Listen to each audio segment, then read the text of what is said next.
Hello बंधुসকল आशा करूँ আপোনালোকে সবে খুবেই ভাল আছে। আজি আমি আসাম ডাইৰেক্ট ৰিক্ৰুটমেন্টৰ লগতে অসমৰ চৰকাৰী চাকৰিৰ বাবে যিমানবোৰ কম্পিটিটিভ এক্সাম হয় এই গোটেইবোৰ কম্পিটিটিভ এক্সামৰ গণিতৰ যোনটো সিলেবাস থাকে এই গণিতৰ সিলেবাসটোক লৈ আজি ডিটেইলছ ডিসকাশন কৰিম। ইয়াৰ লগতে সবতকৈ গুৰুত্বপূৰ্ণ কথাটো এটো হ'ল যে এই যোনটো সিলেবাস আছে গণিতৰ এই সিলেবাসটো এজন নতুন ষ্টুডেন্টে কি ধৰণে স্টাৰ্ট কৰিব লাগে কোনটো টপিকৰ পৰা স্টাৰ্ট কৰিলে সেই ষ্টুডেন্টজনৰ কাৰণে ভাল হ'ব এই গোটেই বিষয় লৈ আমি ডিটেইলছ চৰ্চা কৰিম। তো ভিডিওটোৰ হেকলৈকে চাব। আশা কৰো ভিডিওটোৰ হেকলৈকে চোৱাৰ পাছত আপোনালোকে ভিডিওটোৰ পৰা ডেফিনেটলি সহায় পাবই পাব। তো আৰু দেৰি নকৰি বলক ভিডিওটো আৰম্ভ কৰো। তো এতিয়া আমি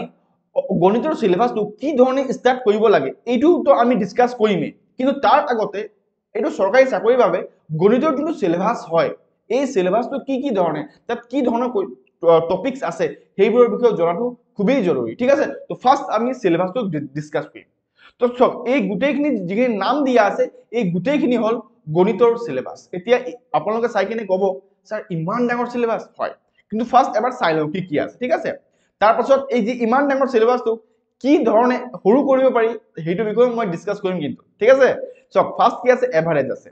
পার্সেন্টেজ আছে, রেশিও এন্ড প্রপোর্শন আছে। ঠিক আছে, profit and loss, compound interest and simple interest, সরল সুদ এন্ড মিশ্র সুদ, problem on trains, boat and stream, speed, time and distance, time and work, pipe and piston, algebra, sets, statics, trigonometry, arithmetic progression, binary, geometry, simplification, number, HCF, LCM, decimal and square root. ঠিক আছে, ইয়াৰ লগতে data ইন্টাৰপ্ৰিটেশনৰ আৰু এটা topic আহে যত এইবোৰ topic দেখিবলৈ পায়। এতিয়া আপোনালোকৰ ফালৰ পৰা এটা কোৱেশ্চন আহিব, স্যাৰ মইতো গ্ৰেড 4 ৰ কাৰণে এপ্লাই কৰিছো, কি গ্ৰেড 4 ৰ কাৰণে কি এই গোটেইবোৰ লাগিব? নালাগে। গ্ৰেড 4 ৰ কাৰণে কোনবোৰ টপিক লাগিব মই সেইখিনি প্ৰথমতে জনাই দিম। ল'ৰা ছোৱালী আপ টু 10 ইয়া আপ টু 8 লৈকে এপ্লাই কৰিছে যোনখিনি চাকৰিৰ কাৰণে সেই ল'ৰা ছোৱালীৰ কাৰণে মই কৈ আছো। ঠিক আছে, এভাৰেজ চাব আপোনালোকে, পাৰ্সেন্টেজ চাব, ৰেশিও এন্ড প্ৰপোৰ্শন চাব, প্ৰফিট এন্ড লস চাব, সৰল সুদ মিশ্ৰ সুদ চাব, problem on tense, boat in stream নালাগে চাব। ঠিক আছে, স্পিড টাইম এন্ড ডিস্টেন্স সেইটো আপোনালোকে চাব পাৰে, টাইম এন্ড ওয়াৰ্কও চাব পাৰে, কিন্তু time and work, speed time and ডিস্টেন্সৰ একদম টাফ লেভেলটো নাচাব, মডাৰেট লেভেলো চান্স অহাৰ চান্সেস কম, অলপমান ইজি লেভেল চাব। ঠিক আছে, এলজেব্ৰা ইমান ডিপলি নাহে, একদম সাধাৰণবোৰ আহিব, কেলে কি আপ টু 8 লৈকে যোন ল'ৰা ছোৱালীবোৰে এপ্লাই কৰিছে 8 লৈকে যিবোৰ ল'ৰা ছোৱালী এপ্লাই কৰিছে সিহঁতৰ সিলেবাসটো কিন্তু 8 লৈকেহে সিলেবাসটো হ'ব। ঠিক আছে, তো এইটোৰ এটা বাচ্চা এলজেব্ৰাৰ একদম বেসিকবোৰ পায়, ইমান ডিপবোৰ নাপায়। 9 10 ল'ৰা ছোৱালীবোৰ যি ধৰণে পায় সিহঁতে কিন্তু এই ধৰণে নাপায়। ঠিক আছে, সেস নালাগে, স্ট্যাটিক্স নালাগে, ট্ৰিগোনোমেট্ৰি নালাগে, অ্যাৰিথমেটিক প্ৰোগ্ৰেশন নালাগে, বাইনাৰি নম্বৰ নালাগে, জিওমেট্ৰি একদম সাধাৰণ জিওমেট্রি। ঠিক আছে, সিম্পলিফিকেশনস লাগিব, লসাগু গসাগু এটো লাগিব, ডেসিমেল লাগিব, স্কয়ার এটো লাগিব। এই যে বস্তুবোৰ আছে এই বস্তুবোৰ এটা ক্লাস 8 বা 10 ৰ কাৰণে ইমান জৰুৰী নহয়, কিন্তু 8 ৰ কাৰণে ইমান জৰুৰী নাই বুলি ক'ব পাৰো, কিন্তু যোনবোৰ আপ টু 10 লৈকে এপ্লাই কৰিছে সিহঁতি এবাৰ চাই ল'ব পাৰে, একদম বেসিক লেভেলবোৰ চাই ল'ব পাৰে। ঠিক আছে, তো আশা কৰো যিবোৰ ল'ৰা ছোৱালীয়ে গ্ৰেড 4 ৰ কাৰণে এপ্লাই কৰিছে সিহঁতৰ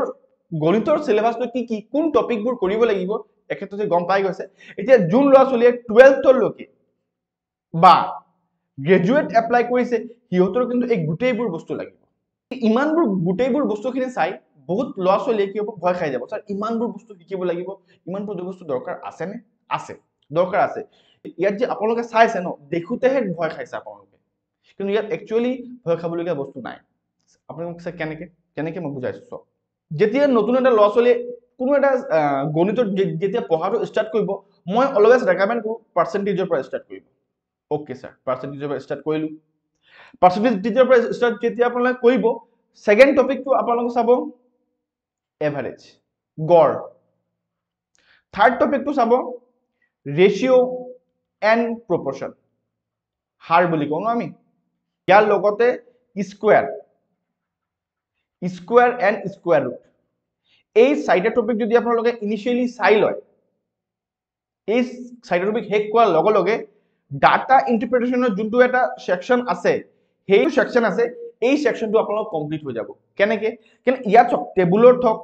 বাৰ গ্ৰাফ হওক, ইয়া লাইন গ্ৰাফ হওক, ইয়া পাই চাৰ্ট, যিকোনো বস্তু আহক যোনটো মেইন ভিত্তি হয়, আসল যোনটো ভিত্তি হয় সেইটো হ'ব এভাৰেজ, পাৰ্সেন্টেজ এন্ড ৰেশিও এন্ড প্ৰপোৰ্শন। এই তিনটা টপিকৰ ওপৰতে বেস কৰি আহে। বস্তুটো বুজি পাইছেনে নাই পোৱা আপোনালোকে?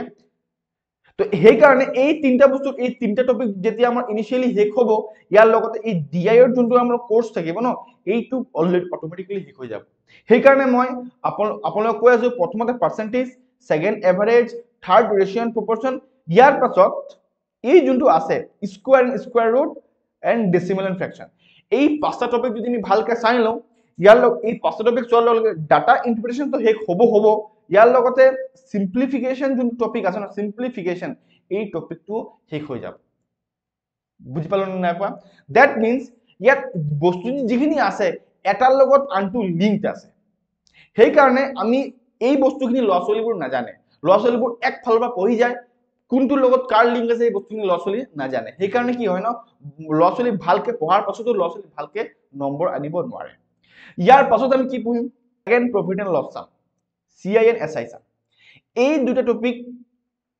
কনসেপ্ট ইহঁতৰ কনসেপ্টটো অলপ বেলেগ কিন্তু যদি আপোনালোকৰ পাৰ্সেন্টেজ আৰু ৰেশিও এণ্ড প্ৰপৰচনৰ যদি কনসেপ্ট ভালকে বুজি আপোনালোকে যদি বুজি পায় তেন্তে এই দুটা টপিক কৰিবৰ কাৰণে একদম ইজি হ'ব ইয়াৰ কনসেপ্টটো বেলেগ কিন্তু কৰা যোনটো ধৰণ আছে ন এটো আপুনি ৰেশিও মেথড দি ইয়া পাৰ্সেন্টেজৰ মেথড দি আপোনালোকে ইজিলি সলভ কৰিব পাৰিব বুজি পাইছেনে কথাটো তো এইটো হয় এতিয়া সক problem on trains and boat in stream and time and distance এই তিনিওটা টপিক সেম ইয়াত main concept speed is equal to distance by time এইটোৰ ওপৰত ভিত্তি কৰিহে এই তিনিওটা টপিক তো এটা টপিকক যদি আমি ভালকে চাই লওঁ তেন্তে প্ৰবলেম অন টেন্স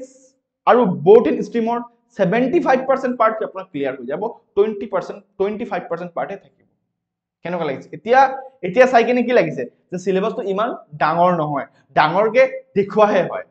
যদি আমি বস্তুখিনি বুজিব পাৰো বা ধৰিব পাৰো এই সিলেবাসটো কিন্তু বহুতে সৰু হয় নহয় ঠিক আছে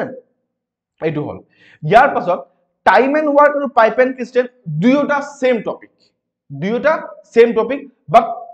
মানে মেইন যোনটো কনসেপ্ট আছে ন এই কনসেপ্টটো 100% সেম ঠিক আছে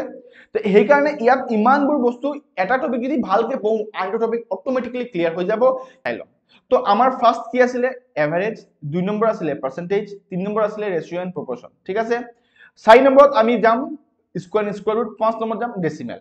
বুজি পালো 6 নম্বৰত যাম প্ৰফিট এণ্ড লছ 7 নম্বৰত যাম CISI 8 নম্বৰত যাম স্পীড টাইম এণ্ড ডিসটেন্স বুজি পালো না নাই পালো 8 নম্বৰ এইখিনি গলে এই পাৰ্টবোৰ আমাৰ অটোমেটিক ক্লিয়াৰ হৈ যাব তেতিয়ালে এই তিনিটা পাৰ্টক আমি একেটা বুলিয়ে ধৰি লৈছো 9 নম্বৰত যাম আমি এই বস্তুখিনি ঠিক আছে এই বস্তুখিনি যোৱাৰ পাছত আমাৰ কি হ'ব থাকিবলগীয়া বস্তুখিনি আছে কি এতিয়া HCF LCM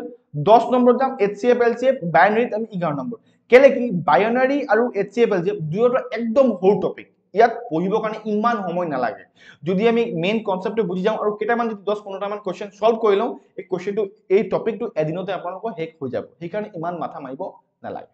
ইয়াৰ লগতে নাম্বাৰৰ যোনটো টপিক আছে এটো আপোনালোকৰ একদিনীয়া ইয়া দুদিনীয়া টপিক হয় ইমান ডাঙৰ টপিক নহয় সৰু মৰু টপিক হয় ইয়াৰ যদি আপোনালোকে কেইবাটাও কোৱেশ্চন যদি প্ৰেক্টিস কৰি লয় ইয়াৰ মেইন কনসেপ্ট বুলি নাই ইয়াৰ কি হয় ইয়াত প্যাটাৰ্ন বেলেগ প্যাটাৰ্ন থাকে বেলেগ কোৱেশ্চনৰ বেলেগ প্যাটাৰ্ন থাকে ঠিক আছে এই প্যাটাৰ্নবোৰ যদি আমি প্ৰেক্টিস কৰি লওঁ তাহলে এই টপিকটো ইমান ডাঙৰ টপিক নহয় এই টপিকটো টোটালি বেসড হ'ব প্ৰেক্টিসৰ ওপৰত ঠিক আছে এইটো হৈ গল এতিয়া আমাৰ মেইন যোনটো টপিক আছে জিওমেট্ৰি এলজেব্ৰা সেট স্ট্যাটিক্স ট্ৰিগোনোমেট্ৰি অ্যাৰিথমেটিক প্ৰগ্ৰেছন এতিয়া সব যোনটো আমাৰ অসম চৰকাৰৰ যিবোৰ এক্সাম হয় ইয়াত স্ট্যাটিক্স আহিলেও স্ট্যাটিক্সৰ ইমান ডিপ কোৱেশ্চনছ নাই ঠিক আছে ইমান টাফ কোৱেশ্চন নাই তো স্ট্যাটিক্স এটা ইজি টপিক হয় আৰ যাৰ পৰা যদি কোশ্চেনস আহে আমি ইজিলি 1 নম্বৰ या 2 নম্বৰ আমি পাব পাৰো ইয়াত মিন মুড এন্ড মিডিয়ান এই তিনটা বস্তু উলিয়াব লগিয়া হয় এই তিনটা বস্তু যদি আমি জাস্ট বেসিক কনসেপ্ট যদি জানি যাও যে হলে স্ট্যাটিক্স তো শেষ তো স্ট্যাটিক্স বাইনারি নাম্বার LCM এই চাৰিটা টপিক একদম ইজি টপিক এটো এক দিনৰ ভিতৰত ইচ টপিক আমি শেষ কৰিব পাৰো বুজি পালো নে Yes, পাই গলোকে এতিয়া নেক্সট অলপ যোনবোৰ ডাঙৰ টপিক ইয়াৰ মাজত এটা আছে জিওমেট্ৰিটো অলপ ডাঙৰ টপিক এলজেব্ৰাটো অলপমান ডাঙৰ টপিক আৰু ট্ৰিগোনোমেট্ৰিটো অলপমান ডাঙৰ টপিক ঠিক আছে সেট আৰু অ্যাৰিথমেটিক প্ৰগ্ৰেছনটো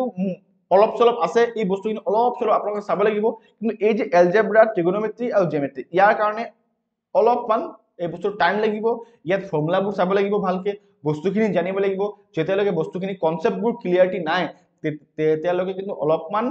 বস্তু অংকবোৰ কৰাত মুস্কিল হ'ব আপোনালোকৰ সেইকাৰণে এই যোনবোৰ এলজেব্ৰা আছে ত্ৰিগোনোমেট্ৰি আছে জিঅমেট্ৰি আছে এই তিনটা টপিক ল'ৰা ছোৱালীবোৰ কি কৰে মেক্সিমাম ল'ৰা ছোৱালী স্কিপ কৰি দিয়ে কেলে কি ছাৰ জিঅমেট্ৰিত ইমান ভাষ্ট বস্তুখিনি পঢ়াৰ পাছত পৰীক্ষাত 1 या 2 নম্বৰে দিয়ে এতিয়া চাওক কিছুমান এক্সামত কি হয় 25 নম্বৰৰ অংক আহে কিছুমান 20 নম্বৰৰ অংক আহে কিছুমান 30 নম্বৰৰ অংক আহে কিন্তু এক্সামৰ ওপৰত ডিপেন্ড কৰে হয় নহয় এতিয়া চাওক 30 নম্বৰৰ মাজত যদি আমি 1 2 30টা যে কোৱেশ্চন পাৰিবলগীয়া তেনেকুৱা নহবও পাৰে হয় নহয় তো মেইন যোনবোৰ কনসেপচুৱেল যোনবোৰৰ পৰা ওয়েটেজ ভাল মাৰ্কস আহে এইবোৰ এই কনসেপ্টবোৰে হয় এই টপিকবোৰে হয় ঠিক আছে এলজেব্ৰা হওক ট্ৰিগোনোমেট্ৰি হওক জিঅমেট্ৰি হওক এইবোৰৰ পৰা মোটামুটি কোৱেশ্চনছ আহে ইমান কোৱেশ্চনছ আহে বুলি মই নকওঁ সেই কাৰণে এই কোৱেশ্চনবোৰ বহুত ল'ৰা ছোৱালীয়ে কি হয় স্কিপ কৰি দিয়ে কিন্তু মই স্কিপ কৰাটো কেতিয়াও প্ৰিফাৰ নকৰো কেলে ইচ এণ্ড এভৰি টপিক চাই যাব লাগে যেহেতু এই টপিকবোৰৰ পৰা ইমান ওয়েটেজ দেখিব পোৱা নাযায় ষ্টিল মই কম এই টপিকবোৰক একদম শেষত শেষ কৰিব ঠিক আছে শেষত শেষ কৰিলে কি হ'ব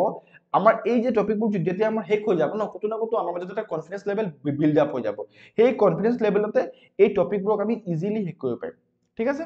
সেইকাৰণে মই কৈ আছো যে এই যে টপিকবোৰ আছে এইবোৰ শেষ ফালে আমি শেষ কৰিম কিন্তু তাৰ আগতে যিবোৰ ইজি টপিক কেলে এভাৰেজ হওক পাৰ্চেন্টেজ হওক ৰেচিঅ' প্ৰপৰ্চন হওক এই টপিকবোৰ আমি স্কুলতো পঢ়ি আহিছো সেইকাৰণে সেই টপিকবোৰ শুনিলে কি হয় ন ভাল লাগে ঠিক আছে আৰু চাওক এতিয়া মই যিখিনি কথা পাতিলো ইয়াত মই গ্ৰেড 4 ল'ৰা ছোৱালীৰ কাৰণেও ক'লো গ্ৰেড 3 ল'ৰা ছোৱালীৰ কাৰণেও ক'লো ঠিক আছে তো যিবোৰ টপিক মই গ্ৰেড 3 কাৰণে লাগতিয়াল হয় সেইবোৰৰ কথা মই অলৰেডি কৈ দিলো যে কোন টপিকৰ পৰা ষ্টাৰ্ট কৰিব আপোনালোকে কোন টপিকবোৰ শেষলে কৰিব কোন টপিকবোৰ আৰম্ভণিতে কৰিব আৰু কোন টপিক কৰিলে কোন টপিক ইজিলি শেষ হৈ যাব এই ধৰণে কৰিলে গ্ৰেড 4 ল'ৰা ছোৱালীৰ কাৰণে ইজি হ'ব আৰু গ্ৰেড 3 ল'ৰা ছোৱালীৰ কাৰণে মই কি ক'লো যে এই বস্তুখিনি এটাৰ লগত আনটো লিংক আছে এই ধৰণে কৰিলে বস্তুখিনি ইজি হ'ব তাৰ লগতে যিবোৰ অলপমান কঠিন টপিক হয় যিবোৰ অলপমান লেন্দি টপিক হয় যিবোৰৰ পৰা ল'ৰা ছোৱালী অলপমান আঁতৰত থাকে সেই টপিকবোৰ এৰিব মই মানা কৰিলো কিন্তু সেই টপিকবোৰক কি কৰিব লাগিব সেই টপিকবোৰ অলপমান শেষত বাকি আগৰ টপিকবোৰ শেষ হোৱাৰ পাছত লাষ্টত এই টপিকবোৰক আমি শেষ কৰিম আৰু এই টপিকবোৰ যেতিয়া শেষ কৰিম অলপমান ভাল একাগ্ৰতাৰে বস্তুখিনি শেষ কৰিব লাগিব যাতে